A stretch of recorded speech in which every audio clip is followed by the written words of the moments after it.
오늘 열린 국방위원회 전체회의에서 군 당국이 북한 무인기 침투 사건 검열 결과를 국회에 보고했습니다. 어제는 비공개로 보고를 했고 오늘은 공개 보고를 했는데요. 어떤 이야기들 오고 갔는지 국방위 민주당 간사 김병주 의원 연결해서 이야기 나눠보겠습니다. 의원님 안녕하세요. 네, 안녕하세요. 김병주입니다. 네. 자, 오늘 오전 10시부터 진행된 국방위 전체회의. 질의 중에 고성이 오가다가 개회 30분 만에 파행됐다 이런 소식도 들렸는데요. 오늘 회의 진행 어떻게 진행이 됐나요? 네, 30분 지나서 말씀하신 대로 파행이 됐다가 바로 이제 속개가 돼서 진행이 됐습니다. 그런데 네. 전반적으로 의미 있는 내용을 파악하기는 대단히 어려웠습니다. 왜냐하면은 국방부가 군사 보안이라는 이유로 축소 은폐하는 것을 회의 내내 했거든요. 예를 네. 든다면은 이번에 가장 중요한 것이 북한 무인기 항적과 그 항적별로 시간대인데 이런 네. 것들을 제공하지 않았고요. 그 다음에 봐주기식 검열을 함으로써 실제 검열 대상자인 국방부 장관과 합참의장이 검열에서 빠진 상태에서 그 보고서를 보고하니까 네. 제대로 된 판단하기 어려웠어요. 그래서 중요 정보도 제공되지 않고 봐주기식 검열을 하다 보니까 작전 실패에 대한 문제점 파악하기가 다소 좀 어려웠습니다. 맹탕 검열이다 이런 비판 언론에 지금 쏟아지고 있습니다. 네. 그리고 또 하나는 책임을 누군가에게는 물어야 될 텐데 진상이 네. 규명되고 책임을 묻고 대책을 네. 세우고 이 세 개가 쭉 이어져야 되는데 일단 그렇죠. 지금 말씀 들어보니까 사실관계를 확인하기 위한 정보 제공 자체가 매우 부실했다 이렇게 보이네요. 네, 자료 제출과 정보 제공이 부실했죠. 그리고 사실 이 중심에 있는 국방부 장관이나 합참 의장은 전 네. 밑에서 검열해서 제외가 됐거든요. 네. 그러니까 이 지난 12구 이태원 참사처럼 네. 장관이나 위에는 조사를 안 하고 네. 고생하는 저 밑에 장병들만 조사를 하니까 사실은 이 책임을 물을 때도 위에 사람이 책임을 져야 되는데 네. 아주 그 꼬리 자르기식 어떤 책임을 묻지 않을까 우려하고 있습니다. 네.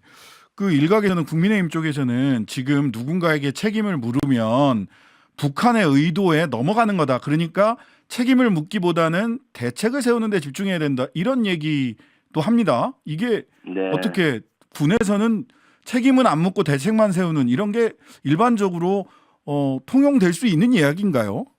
아닙니다. 이번에는 완벽한 그 명백한 작전 실패잖아요. 네. 그러면 작전 실패에 대한 책임을 추상같이 물어야 네. 다음에도 이런 것들이 재발이 방지되잖아요.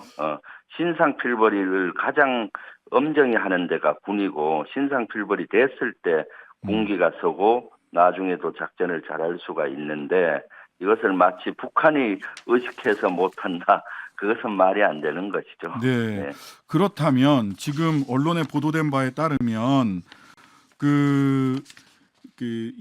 전파 소식을 전파하는 요게 이제 문제가 고속 상황 전파 체계 요게 네, 문제가 있었다라는 게 주로 언론에는 보도가 되는데 가장 큰 예. 문제 이 고속 상황 전파 체계 이거 놔두고도 왜 안 썼느냐 이게 네. 가장 큰 문제였나요? 또 다른 문제는 또 없었는지 종합적으로 좀 말씀해 초기 주시죠. 최초 작전은 사회자님 말씀하신 대로 고속 상황 전파 체계를 이용하지 않고 전화기를 써서 이용을 했어요. 네. 통상 이런 작전이 벌어지면은 고속 상황 전파 체계를 이용해서 전파하면은 모든 부대가 동시에 전파되거든요. 네. 그래서 초동 단계에서는 그렇게 했는데 그럼에도 불구하고 그 초동이 지나고 6분 후에는 네.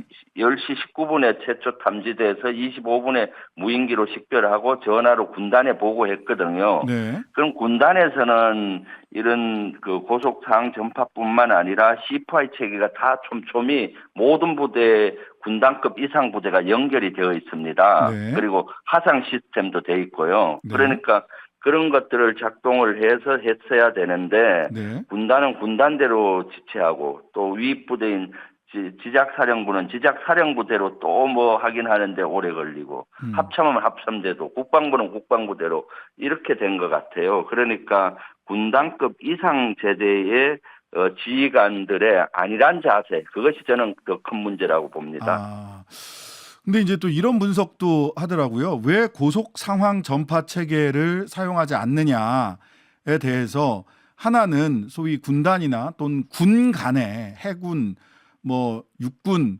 공군, 군 간의 알력 내지는 서로 우리가 먼저 공을 세워야 된다 내지는 우리 내부에서 처리를 하겠다라고 하는 군 간의 협력 체계가 잘 안 돼서 그런가다라는 진단이 하나가 있고 또 하나는 세 대가 넘어왔을 때 괜히 무인기가 아니라 오인했을 때 오히려 책임을 고속 상황 전파 체계를 가동시킨 쪽에서 과도한 책임을 얻게 되니까 이거를 좀 두려워하고 그래서 유선 전화하고 핸드폰하고 이런 거 아니냐? 뭐 어느 쪽이 원인일까요? 좀 후자가 맞는 것 같습니다. 통상 이제 셋대라든가 이런 거 할 때 네. 동시에 전파했다가 예.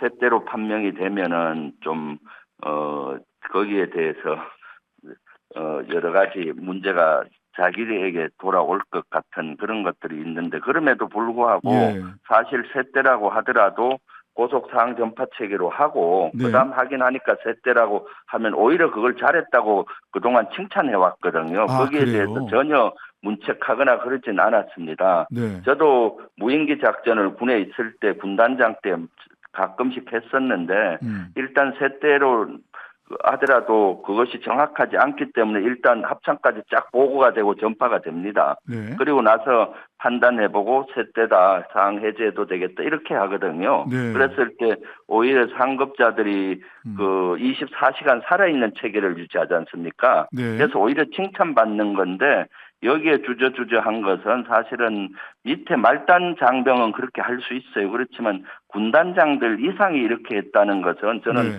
도저히 이해가 안 가요. 현재 현 지휘관들이 나사가 풀려도 한참 풀렸다고 보여집니다. 네. 또 국민의힘 쪽에서는 이런 얘기도 합니다. 이런 고속 상황 전파 체계부터 시작을 해서 전 정부에서 실전 훈련을 전 정부의 대북 유화책 때문에 실전 훈련을 제대로 하지 못해서 발생한 일이다. 네, 그것은 말이 안 되는 거고요. 현행작전은 늘 현행작전 지휘관이 책임을 지고 있습니다. 네. 저 말단 부대에서는 방공부대는 밥 먹고 하는 것이 훈련이에요. 실제 방공진지와 방공부대를 가봤더니 네. 하루에 훈련을 2번씩 합니다. 오전 한 번, 오후 한 번 하고 그리고 밥 먹다가도 수시로 하고 자다가도 할 정도로 조건 반사적으로 하는데 그래서 이 작전은 군단 단위로 이렇게 훈련을 하거든요. 네. 군단 단위로는 계속 훈련해 왔었고 네. 단지 합참 의장이 주관해서 하는 훈련은 반기에 한 번 정도 네. 하게 돼 있는데 현재 합참 의장이 취임하고도 합참 의장을 주관해서 하는 훈련을 제대로 못했던 것 같아요. 이것은 전 정부 탓이 아니라 네. 현재 대통령실이 이전을 했지 않습니까? 네. 청와대에서 용산으로. 그럼 네. 체계가 다 바뀌어졌기 때문에 네. 합참 의장과 경호처, 수방사 또 관련 많은 부대들이 하는 통합훈련을 좀 하고 새로운 체계를 갖추었어야 되는데 네. 그런 것들이 미진한 것으로 저는 보고 있습니다. 네.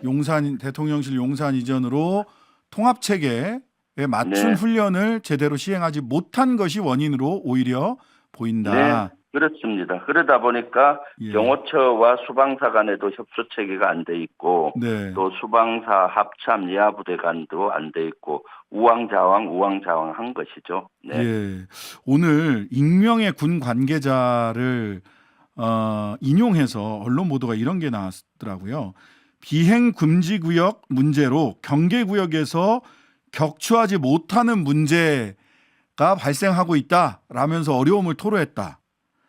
네. 이게 대통령실 용산 이전으로 인해서 비행 네. 금지 구역이 조정되면서 제대로 이 변경된 비행 금지 구역에 적합한 작전 체계를 아직 못 갖췄다 이런 얘기인가요? 네, 아직 완전히 못 갖춘 것 같아요. 여러 루트로 확인한 결과 예. 방공진지를 완전히 이전하고 또 거기에 대한 훈련도 병행돼야 되는데 네. 아직 그런 것들이 완전히는 못 갖췄다라고 저는 판단하고 있고요. 여러 네. 정보를 확인해 본 결과도 그렇고 또 방공진지 위치 자체가 네. 청와대에 있을 때는 70년 동안 발전을 시키고 해와서 네. 아주 좋은 위치에 방공진지가 있어서 작전에 용이합니다. 예를 네. 들면 그 주변에 북악산이라든가 인왕산 같은 아주 고지군의 높은 데 위치해 있잖아요. 근데 용산으로 이전하면서는 용산은 빌딩숲 속에 가려 있고 그 네. 주변 주요 고진 남산이라든가 매봉산 같은 데는 이미 남산에 남산 타워도 있고 시민의 공간이기 때문에 방공진지를 설치할 수가 없고요. 네. 또 주변에 빌딩은 주로 민간 아파트라든가 민간 기업 건물이잖아요. 네. 그 위에 방공진지를 설치하기가 한두 군데는 한 것 같은데 대단히 어렵거든요. 그러다 네. 보니까 방공진지를 옮긴 것 자체도 부적절한 위치일 확률이 많은 거죠. 그래서 네. 종합적으로 이것은 대통령실 이전과도 많은 연관이 저는 문제 있다고 봅니다. 네. 자, 그런데 오늘 북한 무인기가 카메라를 탑재했을 가능성이 제기됐지만 오늘 합참은 무인기 카메라 성능이 안 좋아서 대통령실 있는 용산은 촬영하지 못했을 거란 판단 이런 걸 내놨어요. 그 너무 안일한 자세입니다. 사실 무인기에 대해서 카메라로 촬영했느냐 안 했느냐는 네. 그 가장 많은 정보를 가지고 있는 곳이 합참과 국정원일 겁니다. 네. 그런데 윤석열 정부의 합참과 국정원은 말이 달라요. 합참에서는 사진을 찍기가 어려웠을 것이다라고 얘기한 반면 국정원에서는 네. 사진 찍었을 것을 배제할 수가 없다라고 했잖아요. 누구 말을 믿어야 되는지도 모르겠고요. 네. 이것은 사실은 최악의 경우 군사작전이나 이런 거 할 때는 최악의 경우 또 다양한 가능성을 열어놓고 해야 되는데 네. 합참이 자기 편한 대로 생각하는 것 같아요. 네. 이러한 안일한 생각이 저는 가장 큰 안보 위기라고 봅니다. 늘 합참이나 국정원이든 군은 최악의 경우 또 다양한 사항에 대응할 수 있는 대비를 해야 되는데 네. 자기 편한 대로 생각하잖아요. 그렇게 되면은 또 제2, 제3의 이런 사건을 발생할 수가 있을 텐데 거기에 대응을 어떻게 하겠습니까? 자, 오늘 또 야당 의원들께서는 군 수뇌부가 뒷북 작전 펼친 것 아니냐라고 하는 의구심 갖고 계시다. 이런 얘기 나왔습니다. 김승겸 합참의장이 오전 11시 36분에 무인기 영공 침범 인지한 뒤 36분 뒤에나 대통령회의가 보고가 됐는데 이게 사실은 이미 왔다가 간 다음에 대통령한테는 보고를 하고 뭔가 이미 상황이 종료됐는데 뒷북으로 보여주기 식으로 무인기 대응 작전을 펼친 거 아니냐 이런 의구심이 있던데 이 부분은 어떤 건가요?